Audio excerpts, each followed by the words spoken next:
हमने मोहब्बत करनी है, हमने मोहब्बत की।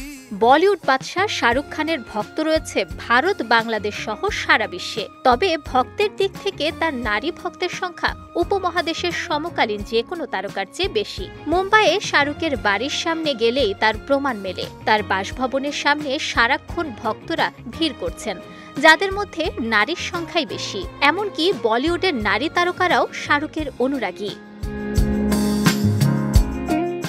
কিন্তু কিভাবে নারীদের মন জয় করলেন শাহরুখ? এবার তিনি নিজেই জানালেন নারীর মন জয় করার উপায়। শাহরুখ খান বলেন, আমি ভালোবাসা আদায় করি, তাদের মন জয় করি, করতে পারি। এর মূল মন্ত্র, যে কোনো বয়সের নারীর সঙ্গেই আমার দেখা হোক না কেন, আমি তাদের এতটাই সম্মান দেই যে সবাই আমায় ভালোবেসে ফেলেন। এমনকি শাহরুখ খানের সিনেমার শুটিংয়ে সহ অভিনেত্রী কিংবা ছবির প্রচারেও দেখা গেছে নারীদের সম্মান করতে। নারী ভক্তদের সঙ্গেও তার ব্যবহার চোখে পড়ার মতো। শাহরুখের ভাষ্য, সারা জীবন আমি প্রচুর মানুষের সঙ্গে মিশেছি, মেয়েদের সঙ্গে গল্প করেছি। শাহরুখের মতে নারীরা শুধু সম্মানই পেতে চান, সম্মান দিলে তবেই সম্মান মেলে, ভালোবাসা মেলে।